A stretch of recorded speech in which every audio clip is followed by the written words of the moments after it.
তোৰ অহংকাৰ হৈছে তই জানি থবি তোৰ ওপৰতো এজন কৰ্তা আছে ৰাতিপুৱা 4 ঠেঙীয়া দুপৰীয়া 2 ঠেঙীয়া আৰু সন্ধিয়া হ'লে 3 ঠেঙীয়া হয় এইটো কি বস্তু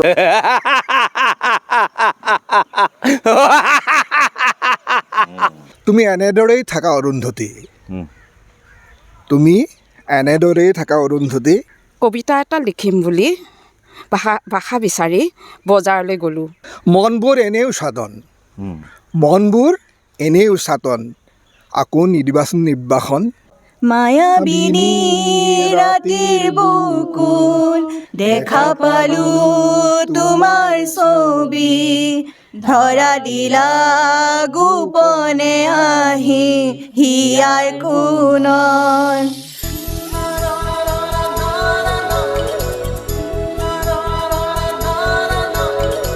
যোৰহাট মানে সংস্কৃতিৰ নগৰ সংস্কৃতিৰ মেটমৰা সম্ভাৰ ইয়াত থাকে আৰু গুৰুজনাৰ সৃষ্টিৰাজিয়ে হওক কবিতাই হওক গীতেই হওক নাট হওক বাদ্য হওক সকলোতে যোৰহাট সদায় আগৰণুৱা আৰু এই যোৰহাটৰ ইয়াত আমাৰ নিশ্চয় মই যদি কওঁ কোনোবাই এফাকি ভাওনা বচন মাতিব লাগে পাৰিবনে তেতিয়া নিশ্চয় ওলাব কোনোবা ওলাব নিশ্চয়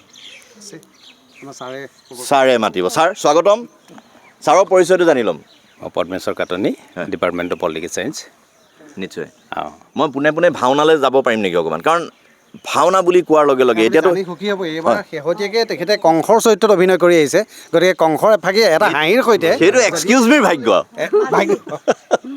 আহক আগুৱাই অকণমান কিন্তু সকলোৱে তেখেতৰ কাৰণে এটি হাত চাপৰি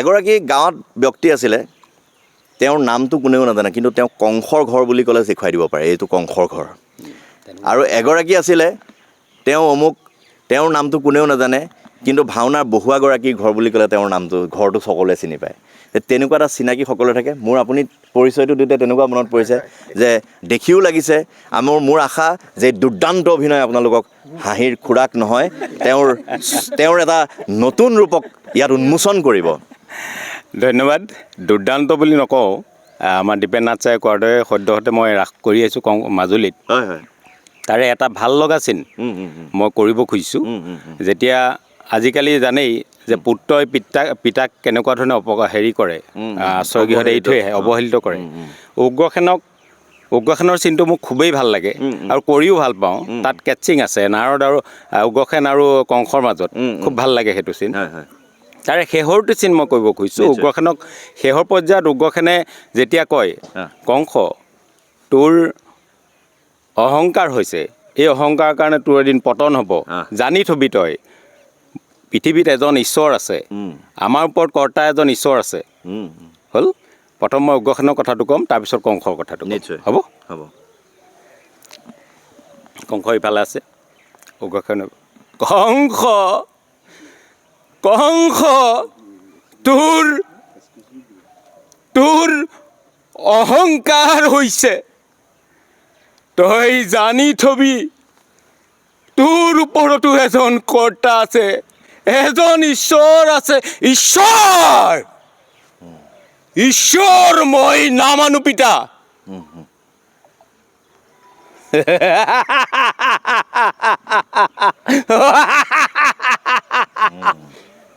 যোৱা কালকেতো তুৰন্তে পিতাক বন্দী কৰা আপোনাৰ পিতাক মোৰ পিতা হ'লেও সি মোৰ ঘোৰ শত্ৰু যোৱা পিতা তেতিয়া বন্দী কৰি লৈ যাব কালকেতো ধৰি যোৱা পিতা কাৰাগাৰত গৈ তোমাৰ সেই ভগৱানক নিৰলে আৰাধনা কৰা গৈ যোৱা মই কোৱাটো সঁচা প্ৰমাণ হ'লনে দুৰ্দান্ত অভিনয় এটা জোৰে হাত চাপৰি হৈ যাব লাগে আৰু এটা আহক আপুনিতো জানেই আৰু তেওঁৰ অভিনয়ৰ কথা বৰ সুন্দৰ লাগিলে আৰু আমাৰ ৰাইজেও নিশ্চয় এই অভিনয় চাই নিশ্চয় আকৌ এবাৰ কংসক উন্মোচন কৰিব পাৰিব তাৰমানে কথাটো হৈছে কি এই আমি যে এইখিনিত ৰৈ আছোঁ এই অডিটৰিয়ামটোৰ যিটো ষ্টেজটো যিটো ষ্টেজত এটা সময়ত আপোনাক বঁটা এটা দিয়া হৈছিল 2021 চনত নিশ্চয় সেই ষ্টেজটো আমাৰ দীপেননাথ তেতিয়া ছেক্ৰেটাৰী আছিলে উদযাপন সমিতি ৰাস উদযাপন সমিতি ছাৰ সভাপতি আছিলে সেই ষ্টেজটো হোলা মাটিত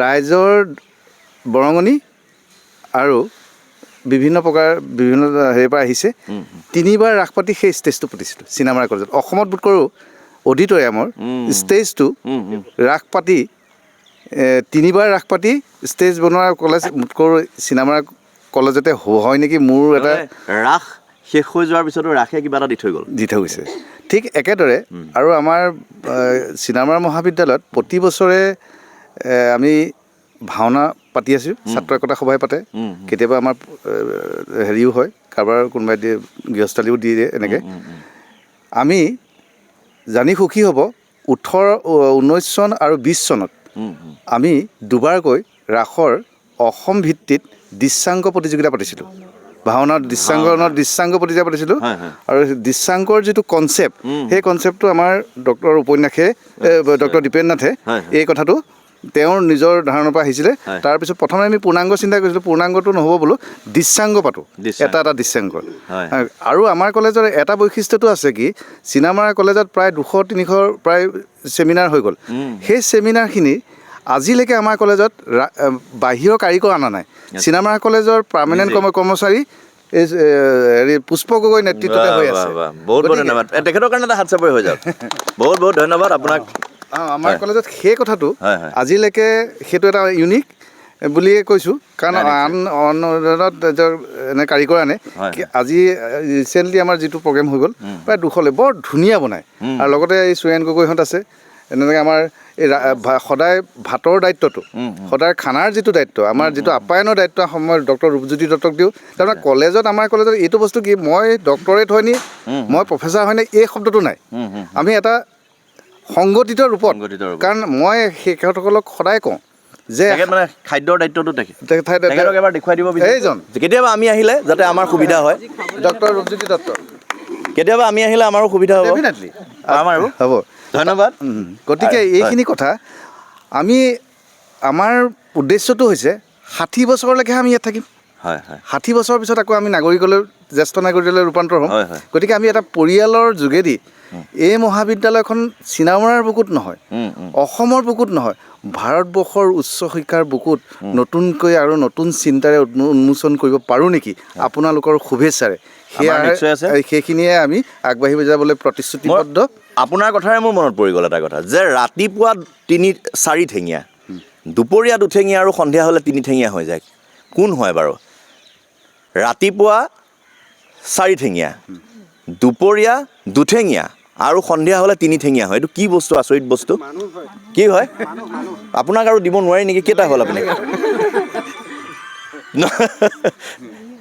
মনলৈ আহিছেনে বাইদেউ একদম সঁচা কথা হয়নে ৰাতিপুৱা আমি এতিয়া কেঁচুৱাক কি দেখোঁ 4টাৰে খোজকাঢ়ি থাকিব আৰু দুপৰীয়া কি থাকিব 2 ঠেঙীয়া হৈ যায় আমি এতিয়া 2 ঠেঙীয়া আৰু কিয় মনলৈ আহিলে ছাৰে যে কৈ দিলে মোক যে আমি 60 বছৰহে এই 60 বছৰ শব্দটো শুনিয়ে মোৰ মনলৈ আহিল সঁচাকৈ আমি যি মানে 3 ঠেং শেষত কি হৈ যায় লাখুটিডাল লগত ল'বলগীয়া হয় গতিকে এই মানুহৰ এই জীৱন পৰিক্ৰমাটো এনেদৰে চলি থাকে এতিয়া আমি প্ৰত্যেকগৰাকীয়ে 2 ঠেঙীয়া হৈ আছোঁ হয়তো আমাৰ ইয়াৰ ভিতৰত এগৰাকীয়ে বয়োজ্যেষ্ঠ নহয় জ্যেষ্ঠ কিন্তু তেখেতৰ মাজত আনন্দ আছে কাৰণে হয়তো তেওঁ কেতিয়াও 3 ঠেঙীয়া হ'ব নালাগে তেওঁ 2 ঠেঙীয়াতেই সীমাবদ্ধ থাকক সেয়াই আমি কামনা কৰিছোঁ এটা হাত চাপৰি বজাই দিয়ক কংসৰ চৰিত্ৰত এক দুৰ্দান্ত অভিনয় কৰি আমাৰ অসমৰ ৰাইজক এক নতুন সোৱাদ যোগালে গতিকে আমি কি দিম শ্ৰদ্ধা আৰু এই যে অভিনয়ৰ প্ৰতি যিটো আপোনাৰ হেঁপাহটো এই হেঁপাহ সদায় এনেদৰে জিলিকি থাকক আৰু যুগমীয়া হৈ থাকক তাৰ কাৰণে এইখন চেমন্ত শৰণ আপোনালৈ ধন্যবাদ মই পাৰ্ট 2ত BA ছেকেণ্ড ছেমিষ্টাৰ থাকোঁতে প্ৰথমবাৰ কংস গাইছিলোঁ তাৰ পৰা এতিয়ালৈকে টোটেল 14 বাৰ হ'ল যোৱা বৰ্ষলৈকে গতিকে ৰাইজৰ আশীষ বিচাৰিছোঁ যিমান দিনলৈকে পাৰি হয়তো কৰিম সঁচাই সুন্দৰ ভাওনাৰ লগতো অকণমান কম বেছি পৰিমাণে জড়িত বিভিন্ন অভিনয় ধন্যবাদ এই পঢ়াৰ কাৰণে আপোনালোকে ধন্যবাদ জনাইছোঁ বহুত ধন্যবাদ আপুনি বিলাপ পয়াৰৰ কথা চাগে হয়তো আমাৰ যিটো গুৰুজনাৰ সৃষ্টি ভাওনা তাতে বিলাপ পয়াৰ মুক্তাৱলী কিমানখিনি সম্ভাৰেৰে পৰিপূৰ্ণ সুন্দৰ সমাহাৰ। আচলতে ভাওনা কেৱল মানে অসমীয়া সংস্কৃতিৰ অন্যতমেই নহয়, সৰ্বোত্তম। গতিকে এই সৰ্বোত্তম কৃষ্টিত য'ত 64 কলাৰ শ্ৰেষ্ঠ কলা অভিনয় তাত আছে। সূত্ৰধাৰ চৰিত্ৰৰে চিহ্নযাত্ৰাৰ পথ আঁকি 7 বৈকুণ্ঠক নমাই আনিছিলে গুৰুজনাই। গতিকে এই ভাওনাৰ লগত জড়িতসকল সদায় ভাল, দেখিবলৈও ভাল, শুনিবলৈও ভাল, আৰু আপুনিও তেনেকুৱা গুণৰে অধিকাৰী। ধন্যবাদ জনাইছোঁ।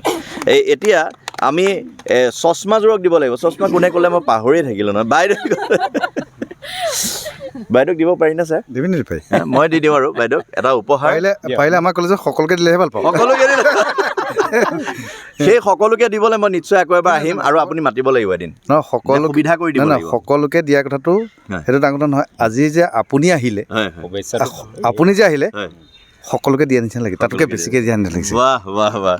এইটো বাইদেউলৈ দিছোঁ এটা শ্ৰদ্ধাৰে উপহাৰ, আৰু মই এই উপহাৰটো দি প্ৰতিনিধিত্ব কৰিছোঁ সকলোকে দিয়াৰ দৰে ময়ো ফিল কৰিছোঁ এটা।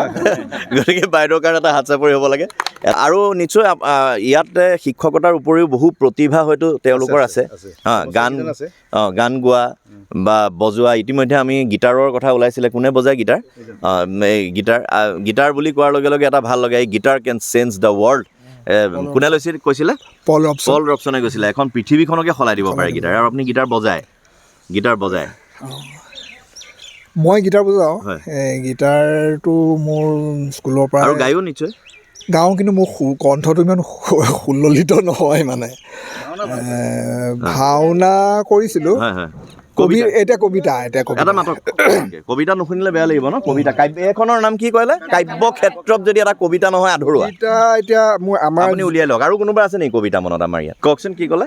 মাটিৰ মৰমত নিমজ্জিত মোৰ প্ৰিয়তম নাগৰিকসকল, অহা দিনবোৰত প্ৰতিটো প্ৰত্যুষত আমি যেন মিলিত হ'ব পাৰোঁ চিনেমাৰ মহাবিদ্যালয় কাব্যক্ষেত্ৰৰ সংহতিৰ বিশাল পথাৰত। বাহ, এইটো কাব্যক্ষেত্ৰক লৈ এটা চিন্তা।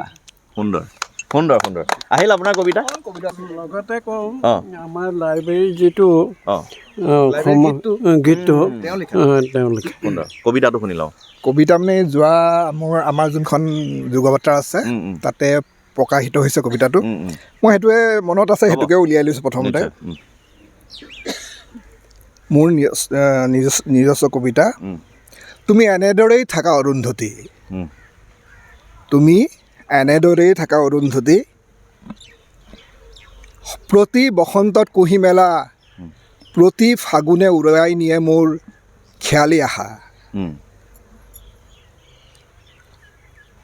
প্ৰতি বসন্তত কুহি মেলা, প্ৰতি বসন্তত ফাগুনে উৰুৱাই নিয়ে মোৰ খেয়ালি আশা। মনবোৰ এনেও চাতন, আকৌ নিদিবাচোন নিৰ্বাসন। উকা কাগজৰ পৃষ্ঠা সলনি নহয় অৰুন্ধতী, উকা কাগজৰ পৃষ্ঠা সলনি নহয় অৰুন্ধতী। জীয়াই থকাৰ কাহিনীত বাৰে বাৰে সমাদৃত হয় ফিনিক্স চৰাই জীৱনী। বাহ বাহ বাহ। মোৰ অৰুন্ধতী বুলি কোৱাৰ লগে লগে মোৰ নৱকান্ত বৰুৱাদেৱৰ সেই কবিতাটো, বিখ্যাত কবিতাটোলৈ মনত পৰি যায়। কি কবিতা আছিলে? বাৰিষাৰ ৰাতি তোমাৰ কবিক মনত পৰে নে অৰুন্ধতী। বাইদেউ কিবা এটা ক'ব? জুবিন দা। আহক বাইদেউ, অকণমান মাজলৈ আহক। লিখি থৈছিলোঁহে। আপুনি লিখিছিলে? সুন্দৰ। এবাৰ শুনি লওঁ অকণমান। প্ৰথমে আপোনালৈ অভিনন্দন জ্ঞাপন কৰিলোঁ। ধন্যবাদ। মোৰ কবিতাটো লিখা কেইদিনমানেই হৈছে। কবিতাটোৰ নাম অমৰ সত্তা। কবিতা এটা লিখিম বুলি ভাষা বিচাৰি বজাৰলৈ গ'লোঁ। চাৰিওফালে হুমুনিয়া, আৰ্তনাদ আৰু চিৎকাৰ। দৰদাম কৰোঁতে ক'লে শব্দৰ মূল্য ভবাতকৈ বহুত কম। গতিকে কবিতা লিখিব পাৰিম বুলি ভাল লাগিল। চকুলোৰ চিয়াঁহীৰে তোমাক লৈ কবিতা লিখিম জুবিন দা। কবিতাটোৰ নাম তুমি অমৰ সত্তা। বাহ বাহ বাহ। আৰু এতিয়া একদম মানে সময়খিনিও তেনেকুৱা সময়, গতিকে প্ৰাসংগিকতা ভৰি আছে কবিতাটোত। ধন্যবাদ বাইদেউ আপোনালৈ। আমি শেষ পৰ্যায়ত উপনীত হৈছোঁহি। খুব ভাল লগা এটা মুহূৰ্ত। কিন্তু মোৰ পটককৈ যেনেকৈ মই আৰম্ভ কৰিছিলোঁ যে এই কাব্যক্ষেত্ৰ বুলি উচ্চাৰণ হ'ল, তাৰপিছত মই চিনেমাৰ কলেজখন একে জিলিকি আছে। মই এনেকৈ সোমাই আহোঁতে দেখিছোঁ যে কিতাপ নপঢ়া জাতিক গামোচাৰে বচাব নোৱাৰে বুলি এই ফলকখন লিখি থোৱা আছে। জুবিন গাৰ্গৰ এই অমৰ বাণী ইয়াত জিলিকি আছে। মই সকলোতে গ'লে বা বিভিন্নজনক লগ পালে এক্সকিউজ মি জৰিয়তে যিহেতু এক্সকিউজ মি এটা দীঘলীয়া বিৰতিৰ অন্তত আকৌ আৰম্ভ হৈছে, গতিকে যোৱা ডিচেম্বৰ, তাৰপাছত মাজুলী, তাৰপিছত আকৌ চিনামৰাত তৃতীয়টো অনুষ্ঠান হৈ আছে।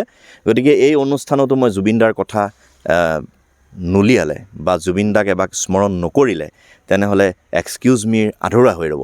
গতিকে জুবিন দাই মোক কৈছিলে, মই যেতিয়া তেওঁক লগ পাইছিলোঁ, বাৰে বাৰে তেওঁ উৎসাহিত কৰিছিলে মোক, আৰু তেওঁ মোক বাৰে বাৰে কৈছিলে যে সাঁথৰ বিলুপ্ত প্ৰায় বিভিন্ন ক্ষেত্ৰত সাঁথৰ আমি শুনিবলৈ নাপাওঁ, বা নতুন জেনেৰেশ্যনটোৱে নিউ জেনেৰেশ্যনে সাঁথৰ সঁফুৰা, আমাৰ ফকৰা যোজনা, ডাকৰ বচন, এইসমূহৰ পৰা কিছু হ'লেও এটা জেনেৰেশ্যন আঁতৰি যোৱাৰ নিচিনা। গতিকে এইটোক বচাই ৰাখিব লাগিব। খুব ভাল হৈছে পদক্ষেপ কোৱাৰ কাৰণে মোৰ আকৌ এবাৰ মন গ'ল যে নাই, এইটো এক্সকিউজ মিক আমি সেই তাতেই সীমাবদ্ধ কৰিব নোৱাৰোঁ, ইয়াৰ যাত্ৰা সুদূৰ প্ৰসাৰী হ'ব লাগিব। সেয়েহে আজি আকৌ আমি এনেদৰে কথা পাতি আছোঁ। গতিকে জুবিন দাৰ কথা মনত পৰি এইটোৱে সুধিব বিচাৰিছোঁ যে সেইগৰাকী মহান শিল্পী, আমাৰ প্ৰাণৰ শিল্পী, যেতিয়া 19 ছেপ্টেম্বৰৰ সেই বিষাদগ্ৰস্ত দিনটোত এটা বৰ ভূঁইকঁপ অহাৰ দৰে পৰিৱেশ কৰি আমাৰ মাজৰ পৰা তেওঁ কায়িকভাৱে বিদায় ল'লে, সেই সময়খিনিত হয়তো চিনামাৰা কলেজো এটা জোকাৰণি খালে, আৰু চিনামাৰা কলেজে তেতিয়া নতুন নতুন পদক্ষেপ, হয়তো তাৰ পাছত এই কথাটো আহিছে, কিতাপ নথকা জাতিক গামোচাৰে বচাব নোৱাৰে ফলকখন। গতিকে সেই যে আপোনালোকৰ সকলোৱে মিলি কৰা প্ৰয়াসবোৰ কওকচোন জুবিন দাৰ পাছত। আমি জুবিন দাক ইয়াত আকৌ দেখি আছোঁ। এখন জুবিন দাৰ উদ্যান আমাৰ সন্মানীয় অধ্যক্ষ মহোদয়ৰ নেতৃত্বত যেতিয়া জুবিন দাৰ মহাপ্ৰয়াণ হ'ল, তেখেতে চিন্তা কৰিলে যে যিটো সময়ত জাতি দুখত আছে, যিটো সময়ত জাতিটো অতি শোকত ম্ৰিয়মান হৈ আছে, সেই সময়ত আমি কন্দা-কটাই কৰি থাকিম নে, দুখতে থাকিম নে, জুবিন গাৰ্গৰ হৈ কিবা কৰিম। অধ্যক্ষ মহোদয়ৰ নেতৃত্বতে যদিও আমাৰ জেগা কম, তাৰ মাজতে জুবিন গাৰ্গৰ স্মৃতি কেনেধৰণে যুগমীয়া কৰি ৰাখিব পাৰোঁ, আমি কেনেধৰণে জুবিন গাৰ্গক মহাবিদ্যালয়ত স্মৰণ কৰিব পাৰোঁ, তেখেতৰ সত্তাক, তেখেতৰ চিন্তাক যাতে অলপমান হ'লেও, সামান্য পৰিমাণে হ'লেও যাতে মূল্য দিব পাৰোঁ, সেই চিন্তাৰে অগ্ৰসৰ হৈ মহাবিদ্যালয়ৰ সন্মানীয় অধ্যক্ষ মহোদয়ৰ নেতৃত্বতে এইখন জুবিন গাৰ্গদেৱৰ নামত এইখন পাৰ্ক হৈছে। আমি এইখন উদ্যান গঢ়াৰ চিন্তা কৰিছোঁ সকলোৱে, আনটো নহ'লেও পুৱা গধূলি পানীকণ দি তেখেতকে আমি ভাবোঁ, আৰু গছপুলি দুটামান উঠিছে, অন্ততঃ গছপুলিয়ে অক্সিজেন দিব জুবিন দাৰ নামতে, সেই চিন্তাৰে অধ্যক্ষ মহোদয় প্ৰেৰিত হৈ। নাহৰো আছে নেকি? আছে, নাহৰ থাকিবই লাগিব, নাহৰ আছে, বকুল আছে, এনেকৈ ধৰণৰ আছে গছ।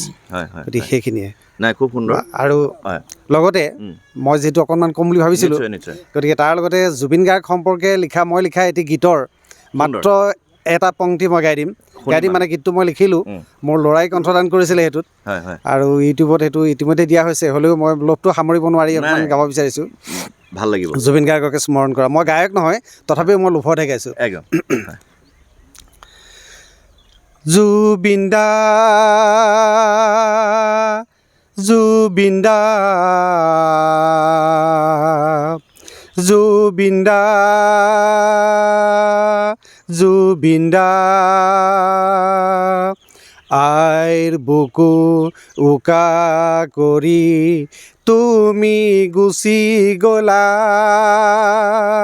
তুমি গুচি গ'লা, ধুমুহাৰ সতে মিলি, ধুমুহাৰ সতে মিলি, সাগৰ তলিত লিখি গ'লা শেষ ঠিকনা। জুবিন দা, জুবিন দা, জুবিন দা, জুবিন দা। সুন্দৰ।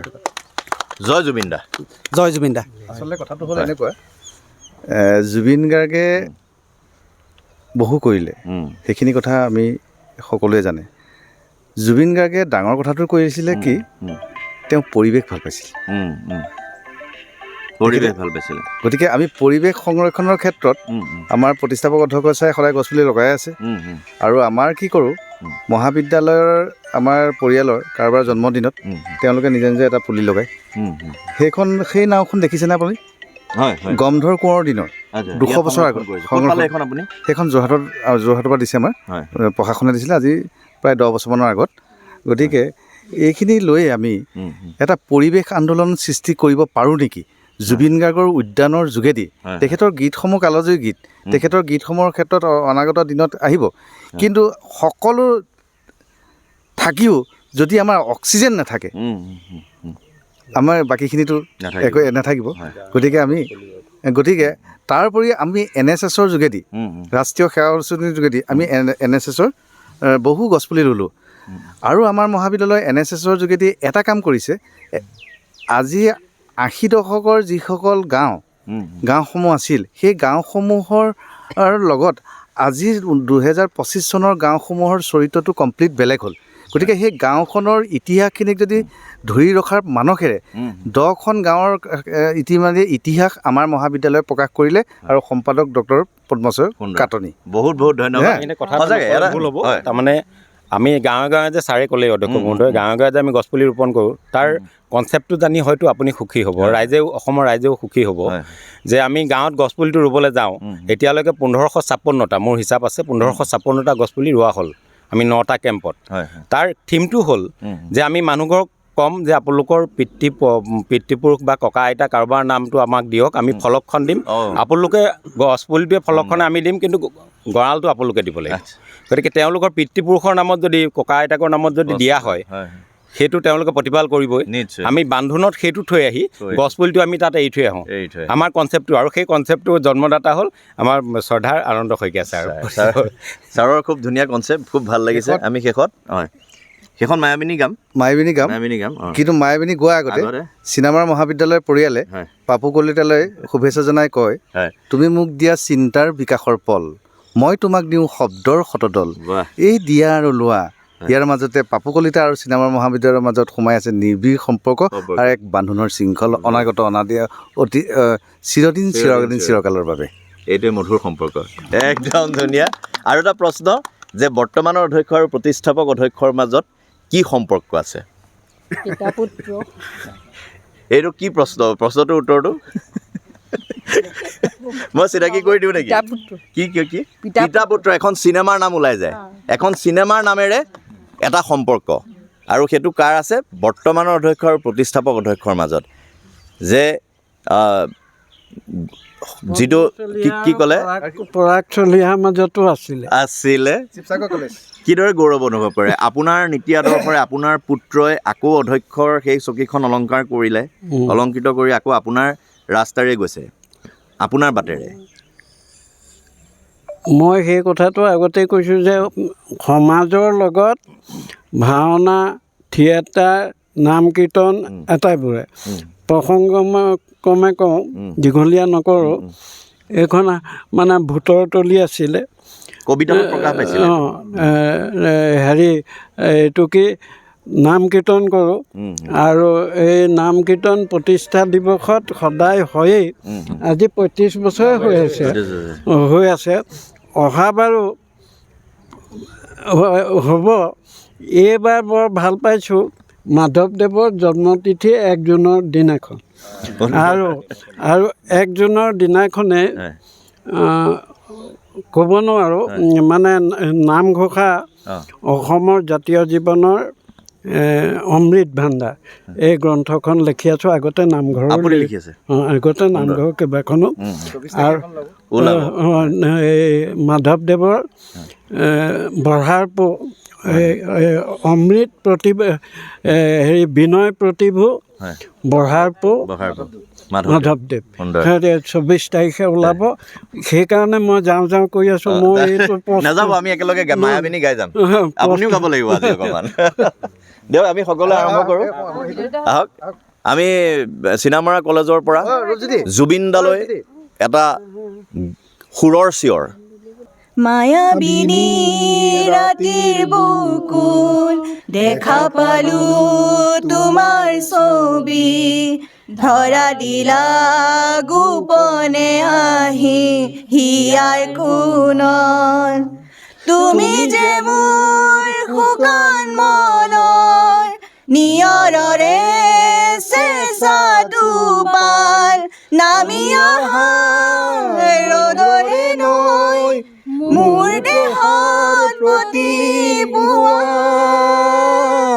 ধুমুহাৰ সতে মোৰ বহু যুগৰে নাচোন এন্ধাৰৰ সঁচা মোৰ বহু দিনৰে আপোন নিজানৰ গান মোৰ শেষ হ'ব তোমাৰ বুকুত। ধন্যবাদ সকলোকে চিনেমাৰ কলেজৰ প্ৰত্যেকগৰাকী শিক্ষক শিক্ষয়িত্ৰী আৰু প্ৰত্যেকগৰাকী শুভাকাংক্ষীকে আমি ধন্যবাদ জনাইছোঁ। মই আশা কৰিম যে পৰৱৰ্তী সময়ত শিক্ষকৰ লগত ছাত্ৰ ছাত্ৰীকো লগ পাম বুলি একেলগে সকলোৱে ক'ম। অহা বছৰ ফ্ৰেচাৰ্ছত মাতিম, একেলগে আহিম আৰু একেলগে ক'ম। আৰু তেতিয়ালৈকে আমি একেলগে ক'ম যে এক্সকিউজ মি অলপ ৰৈ যাওক। এই বিশেষ অনুষ্ঠানটোৰ এই বিশেষ টাইটেলটো মই লিখিছোঁ, এক্সকিউজ মি অলপ ৰৈ যাওক। কিয়নো আমি যান্ত্ৰিকতাৰ যুগত আছোঁ আৰু ইমান ধামখুমীয়তাত আমি গৈ থাকোঁ, কাৰো সময় নাই। এতিয়া আমি এইকণ সময় যে ৰৈছোঁ এইটো ডাঙৰ কথা কিন্তু। আৰু এইকণ সময় যে ৰৈ অকণমান বেলেগ কথালৈ গুচি গ'লোঁ, ক'ত লাও পুলি, ক'ত লাও পুলাত লেৰেলে নে নেলেৰেলে, কি কথা পাতি থাকোঁ, ক'ত ক্লাছৰুমত কিমান ছাত্ৰ ছাত্ৰীৰ লগত থাকে, ঘৰৰ চিন্তা, গৈ এতিয়া ইটো কৰিব লাগিব সিটো কৰিব, কিমান চিন্তা আহি আছে মনত, তাৰ মাজত আহি গ'ল লাও পুলিটো। কি আচৰিত কথা। সেইকাৰণে আমি সকলোৱে একেলগে কৈ বিদায় ল'ম, এক্সকিউজ মি অলপ ৰৈ যাওক। চিনেমাৰা কলেজৰ পৰা এইটো চিঞৰ। শ্ৰদ্ধাৰ ৰাইজ, আপোনালোকক মই এনেদৰে ক'ম যিদৰে চিনেমাৰা কলেজৰ পৰা এইটো চিঞৰ আহিছে। মই সকলোকে অনুৰোধ জনাই ক'ম এক্সকিউজ মি অকণমান ৰৈ যাওক, আৰু মই মাতিলে নিশ্চয় অকণ সময় দিব বুলি আশা কৰি আজিলৈ বিদায় লৈছোঁ। ধন্যবাদ, শুভৰাত্ৰি।